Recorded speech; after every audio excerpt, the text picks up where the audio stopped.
This is Global Health, and I'm Gail Fraser, and we're going to be discussing Unit 5, Part 1 at this time. Today's topic, we're going to be talking about world hunger, and again, the basic safeguards, the human need for food, and something that's kind of new, I hadn't thought about it before I started teaching this class, was food security. Because there's little need for the United Nations or other humanitarian aid being rushed to places in need if they can't secure the food. Because I know that there were reports of big trucks of rice arriving in Mogadishu, for example, in Somalia, and they were just stolen. And so the food was not secure. It arrived, but then it was stolen and sold. So food security, as well as the food itself, is very important. We're going to be discussing and showing some videos related to the World Food Program, which is sponsored by the United Nations Development Program, or UNDP. So we're going to be turning our eyes to Africa again, and Africa is very diverse, because I was just mentioning that Somalia, so that is in the Horn of Africa, quite similar to Algeria and Libya and Egypt, quite different ethnically and culturally than, say, the Ivory Coast or Angola. So you have the immense diversity that we keep discussing within the continent of Africa. There are hunger hotspots in Africa, so you can see there's certain areas that have more need than others, and then we have South Asia also. So programs treating malnutrition, even though these were done 10 years ago, I think that it's still very, very much true today. These are the hot spots of Africa. So let's look at this video. Let me bring it over for us to see.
Again, this short video was emphasizing the fact that we need more volunteers, humanitarian aid being sent to different countries that are in need. But hunger in Sudan is probably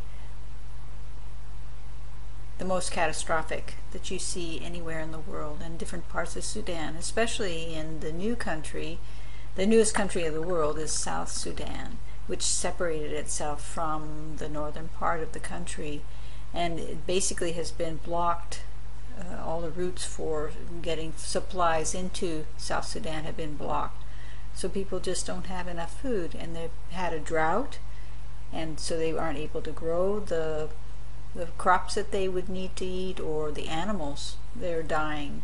So these are just some of the examples. South Sudan, after decades of conflict, and food assistance is providing a vital safety line to the people, and they're really working towards self-sufficiency.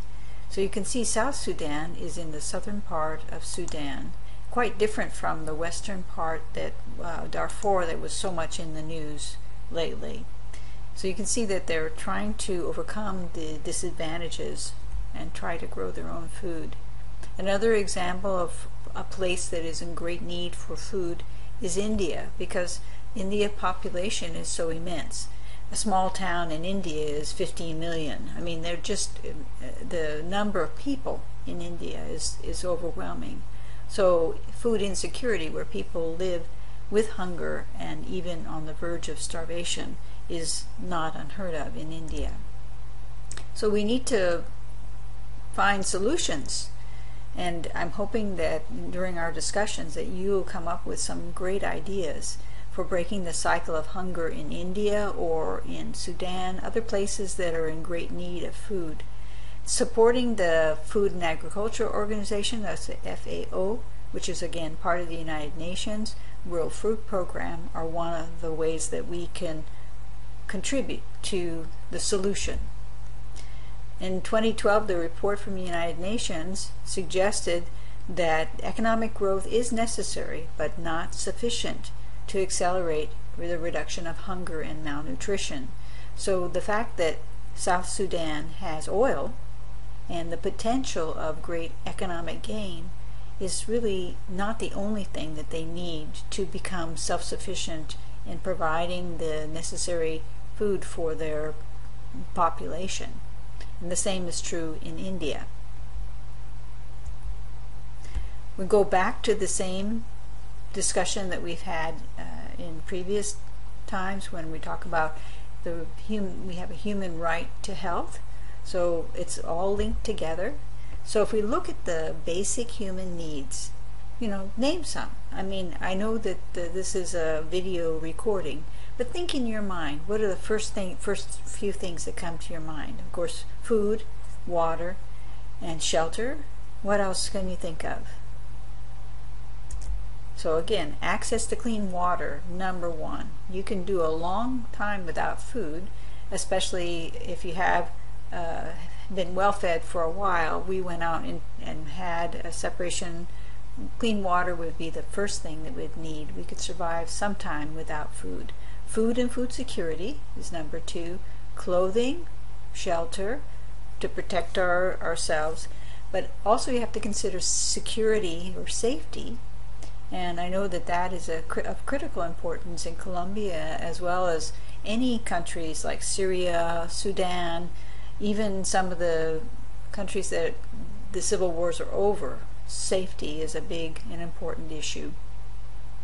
As well as social engagement, meaning when I'm talking about social engagement, I'm really saying that it's the right to participate. The World Food Program does a lot of good, and I know that there are lots of celebrities now that are coming to speak about World Food Program and promoting donations to support the UN. Partners are speaking of about 800 million people who live on the razor-thin edge of starvation. And World Food Program crosses some of the hostile terrain, so we're talking about Darfur, western part of Sudan, or in Syria, trying to get food supplies into Somalia. These are all resources that are being taken advantage of.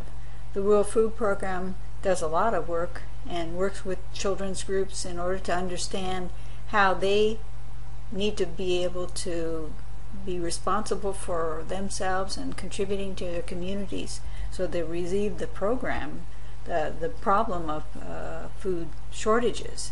The World Food Program is a part of the humanitarian aid that's given through the United Nations. There are 100 million people in over 80 countries in which the World Food Program contributes. We need to stop the dying and start the living, start the hunger and start the hoping. And this is a short video by Penelope Cruz again.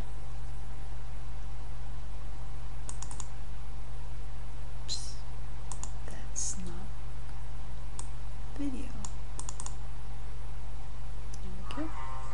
24,000 people a day, 18,000 of them children, dead of hunger. 800 million living on the very razor-thin edge of starvation, quietly slipping away in corners of the world that you have the good fortune of never seeing. We need to stop the dying and start the living, to stop the hunger and start the hoping. The World Food Program, feeding a hungry world.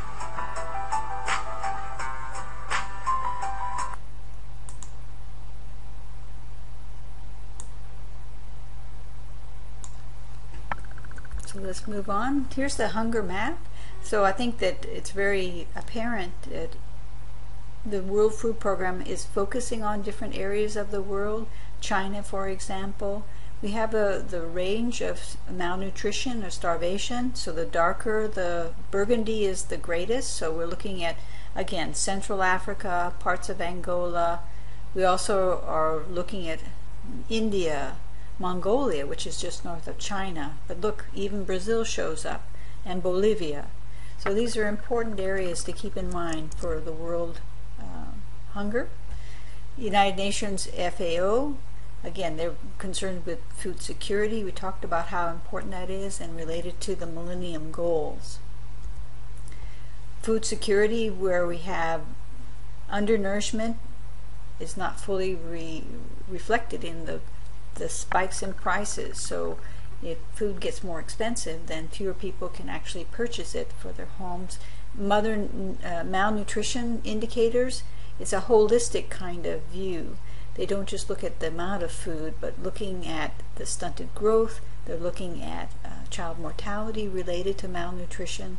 So these are all the realities of what is happening, and the United Nations is trying to relieve through the World Health Program, or World Health Organization, the Millennium Development Goals. So you see them here. There are 8. And so again, we're relieving hunger, and the malnutrition is one of the Millennium Goals for the World Health Organization. So you can see eradicate extreme poverty and hunger, achieve universal primary education, empowering women, reduce child mortality. So 1 and 4 actually go together. Improve maternal health, combat US AIDS, again, ensure environmental sustainability. So this has to do a lot with agriculture as well as prevention of natural disasters, and global partnerships. And I want to just go to this Millennium Goal number 8 very quickly here with the web page. I think you can see that here. Let me widen it a little bit. And you can see this is the United Nations Development Program, and it's talking about global partnerships. And this is where you have the capacity building, working directly with national governments, as I have in the years past. And so you can see that they have the Millennium Goals along the side. So I would take a look at this website so that you can really understand the UNP's work around the globe and how they're helping to address these important 8 Millennium Goals that were set up by the World Health Organization.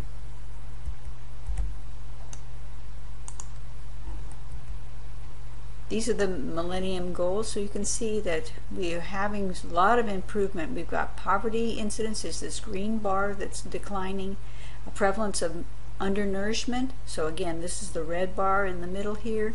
So they're making good progress over time.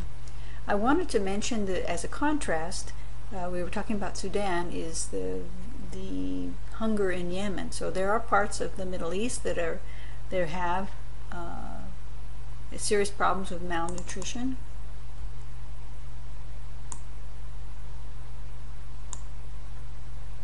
Yemen is facing an increasingly complex humanitarian situation. You're really wondering how people are able to survive. Women we spoke to in Al-Hudaydah Governorate reported that they are sending their boys to Saudi Arabia when they are unable to feed them. Many families also need to withdraw their children from school in order to send them to work. I was extremely impressed by the way Oxfam has organized these events, distributing cash to hundreds of people. I believe people were truly happy to receive this type of assistance. During the distribution, we saw some extremely poor people, including single mothers, elderly, and handicapped. You see a lot of malnourished children. Single mother-headed households were definitely accompanied by children that showed the sign of high levels of malnutrition.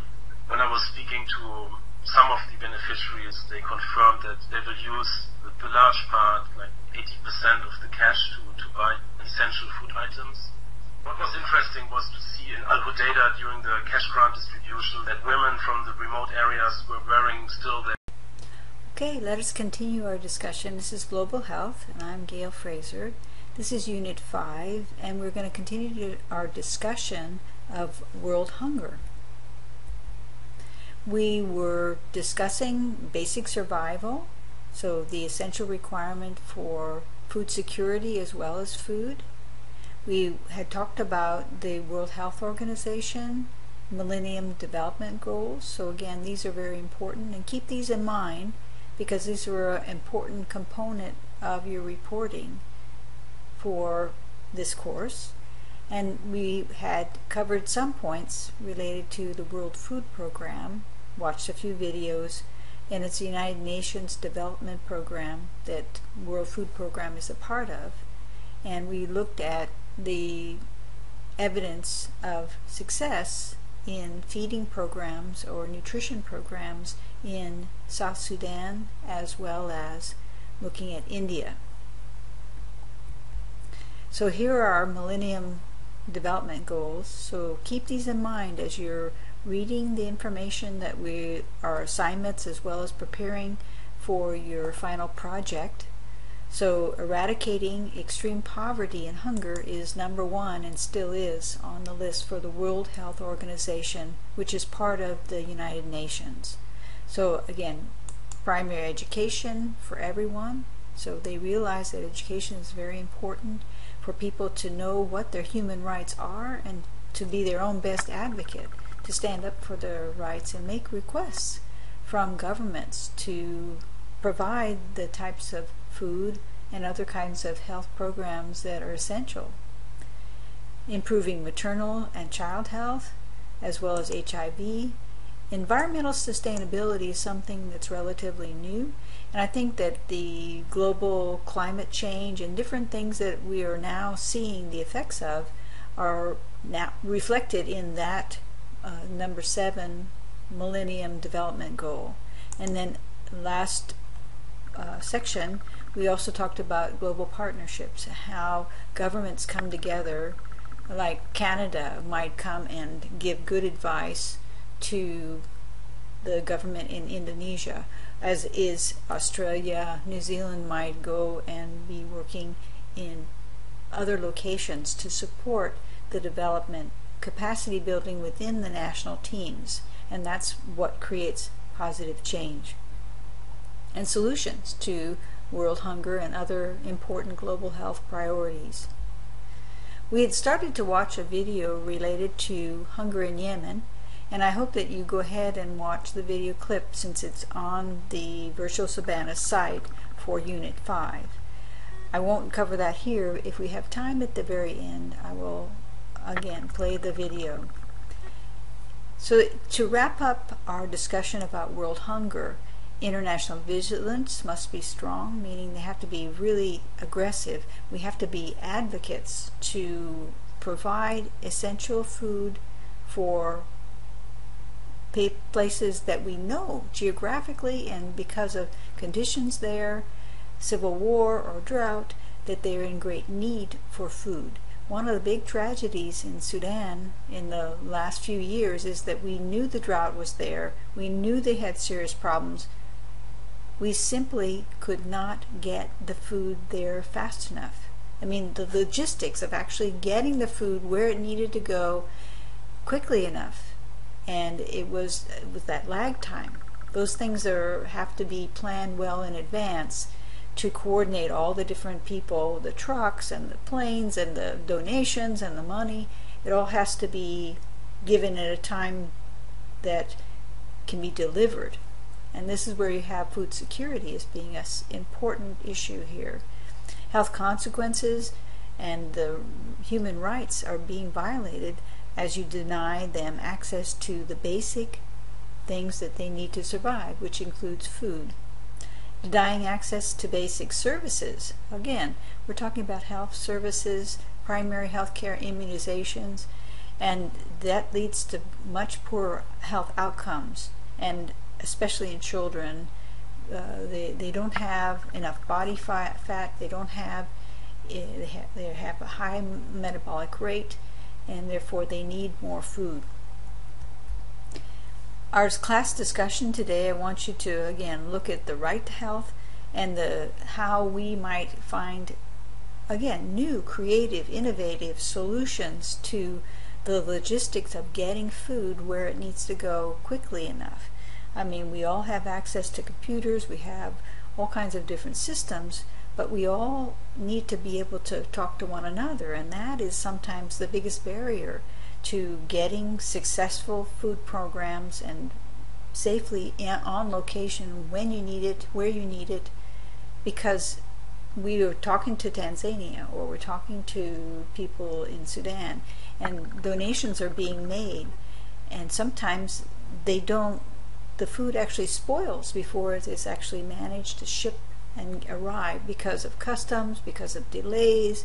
And so I want to look at two sides, meaning how we can get foodstuffs to the location more quickly in an orderly manner with seamless communication between countries. That's a big barrier right there. But also, how can we promote self-sufficiency? Because like Thailand or some of the other countries that are Colombia is an excellent example of having everything you need in one place. You have agriculture, you have dairy farms, you have 30 types of potatoes. I mean, you have a lot of different things in Colombia. You don't really need imported goods, luxuries we could do without. They're not essential to the basic survival, right? And so these are the types of things where you promote self-sufficiency. People have their small gardens or whatever. And I want you to think about, in your responses to the class discussion forum today related to Unit 5, the case studies. So we were looking at South Sudan. You might want to do some more reading about India. We just mentioned India because it is so much a part of our thoughts. As soon as you think of world hunger, you almost automatically think of India, as in comparison to Colombia, where you have rich soil. You have very often, if there's no natural disaster, including floods, you have great environment for being self-sufficient. How is that compared to South Sudan, in the sense that they had a tremendous drought? So they wanted to be able to plant their crops, but they all died. Their cattle, their goats, they all died because there was no water. So think about those things as you're putting your answers for the discussion. Also, when we want to link back again to world hunger and the right to health. So there are important determinants of health, and I will repeat that kind of term over and over throughout global health, because we have certain indicators or types of things we look for when we are determining the health of a population. So food and nutrition are important, sanitation, water, environmental conditions. So you notice that those also were the things that were mentioned in the Millennium Development Goals from the World Health Organization. And also, so these underlying determinants of health, but also we have access to health services or health care. So we have the AAA-QQQ. So it's availability, accessibility, acceptability, and quality. Because you may provide quality services, but if it's unacceptable to the culture, say if we're working in Amazonia, whether you're in Brazil or whether you're in Colombia, if it's not acceptable, they won't use the services. So it's important to think of all these different aspects of your right to health. So I would like our discussion for Unit 5 to follow the following outline. So how is world hunger related to the right to health? What are the links between health and food security? Because food security was something that until a few years ago I really hadn't thought about. And so I see how that's just as important as getting the truckloads of rice to the location where they're needed. The third question would be, what is the rights-based approach to self-sufficiency? Meaning you want to promote resiliency. We want them to make an effort to get the resources they need, not rely on the government, but in truth and fact, we need food security, which may be provided by humanitarian organizations like the International Federation for Red Cross, Red Crescent, or even the national government in some cases. Number 4, the International United Nations monitoring mechanism. The food security monitoring by UN actually failed to see and recognize the urgency of the need for food in South Sudan. So thousands of children especially died because they didn't get the food to them fast enough. And number 5, we're looking at indicators for malnutrition. So it's a good way to actually see if they're monitoring malnutrition, then they could see the need and urgency of getting things organized to send food where it's needed. So let's wrap up by saying that we're going to watch the short video about Yemen. This is a continuation of our part 1, and then we'll be wrapping up. Thanks.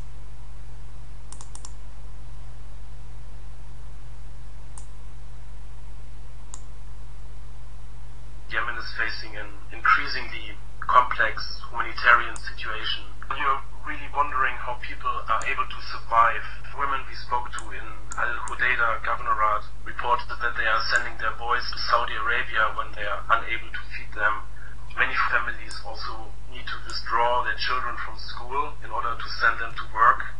I was extremely impressed by the way Oxfam has organized these events, distributing cash to hundreds of people. I believe people were truly happy to receive this type of assistance. During the distribution, we saw some extremely poor people, including single mothers, elderly, and handicapped. You see a lot of malnourished children. Single mother-headed households were definitely accompanied by children that showed the sign of high levels of malnutrition. When I was speaking to some of the beneficiaries, they confirmed that they will use the large part, like 80% of the cash to buy essential food items. What was interesting was to see in Al-Hudaydah during the cash grant distribution that women from the remote areas were wearing still their traditional colorful dresses, which is a rather uncommon sight in Yemen, where they are mostly wearing the black abaya cover-ups. A photo of the boy was during a cash grant distribution in Al-Hudaydah, where a young single mother with her children were waiting in a queue to collect her identification card by Oxfam. It was definitely an important moment for these people, as I believe they have not received any assistance over the past couple of months, and they were eagerly waiting to get something they can bring back home.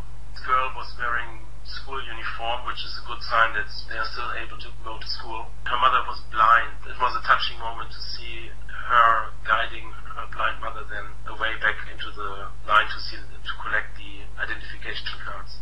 In this image, you see Oxfam staff carrying out a focus group discussion with male returnees in Al-Hassama village. In the discussion, the returnees informed Oxfam that one of the main problems they have is the contamination of the area with mines and explosives, which effectively prevents them to revive their agricultural production. Only a few people are able to maintain their livestock breeding. Most of them lost their property during displacement. I do hope that Yemen will get some adequate attention and support over the coming weeks. The seasonal hunger period that runs from May to October is just starting. I fear it will be hard eventually to raise money until there's some evidence that people are indeed starving to death in Yemen. What I take with me from talking to these communities is that the most important thing that people want is hope, and hope by having partners that are supporting them over a longer period and not just by a single distribution of humanitarian aid.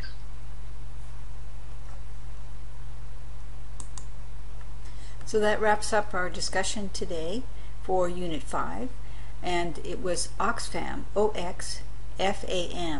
It's an organization based in the UK, so it's Liverpool in England where Oxfam is located, and they do a lot of very important work. I'll reference them again because they are the ones that have excellent documentation on the right to survive. Okay, good, thanks.